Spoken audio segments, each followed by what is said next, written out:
Ikawalong istasyon, nasalubong ni Jesus ang kababaihan ng Jerusalem. Sinasamba ka namin at pinasasalamatan, Panginoong Hesukristo. Sapagkat sa pamamagitan ng iyong mahal na krus at muling pagkabuhay, iniligtas mo ang sandaigdigan.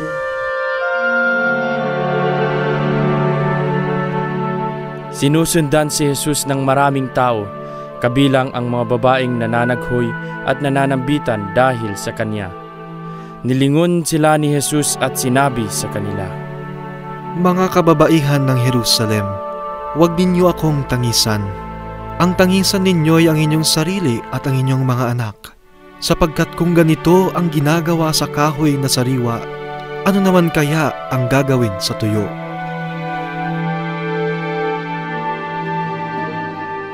Mga kapatid, pagninilayan po natin ang ikawalong istasyon. Nasalubong ni Jesus ang kababaihan ng Jerusalem. Ako po ay nagtataka sa reaksyon ng ating Panginoon sa mga tumatangis na kababaihan ng Jerusalem. Bakit sinabihan niya sila na huwag nila siyang iyakan? Ang dahilan po ay ito. Nais ni Jesus na sa halip na siya ang kanilang iyakan, ay iyakan nila ang kanilang sarili at ang kanilang mga anak. Bakit? Doon pa lamang sa hardin ng Getsemani, tinanggap na ni Jesus ang mahirap at masakit na paraan upang ihatid sa lahat ang kaligtasan. Noong sinabi niya sa Ama, "Hindi po akin, kundi iyong kalooban ang matutupad." Hinahanda na ni Jesus ang kanyang sarili na mag-isang isagawa ang misyong puno ng pasakit hanggang kamatayan sa krus, nang mabigyan lamang ng kaligtasan ang bawat nilalang. Sa kanyang paglalakad patungong Golgotha, nadaanan niya ang mga babaeng nananangis. Sa palagay ko po, alam ni Jesus na tunay at matapat ang kanilang pighati. Mula sa kaibuturan ng kanilang mga puso, ang kanilang pagdadalamhati dahil sa awa nila kay Jesus. Kaya lamang po, hindi awa ang nais ng Panginoon.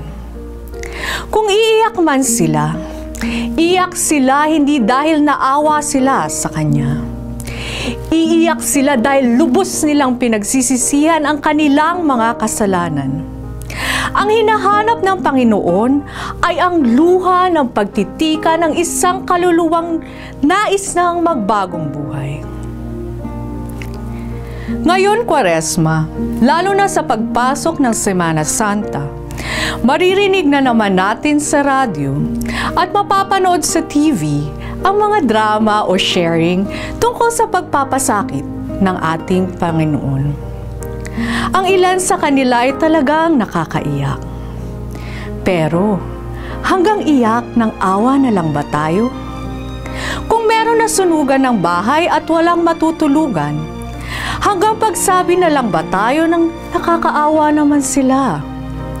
Hindi kaya nararapat lang na ang ating awa ay ipakita natin sa pagtugon ng kanilang pangangailangan. Ito rin ang hamon sa atin ng ikawalong istasyon. Ang mga salita ng Panginoon sa mga babae sa Jerusalem ay para din sa ating lahat. Huwag ninyo akong tangisan. Ang tangisan ninyo ay ang inyong sarili at ang inyong mga anak. Hindi po luha ng awa ang nais ng Panginoon. Ang nais niya ay tangisan at pagsisihan natin ang ating mga kasalanan at pagiging manhid sa mga kapwa nating nangangailangan. Oo, tatangis tayo na puno ng galak ang mga puso dahil mag-uumpisa na tayong tumahak sa bagong landas na handog sa atin ng Panginoong muling nabuhay.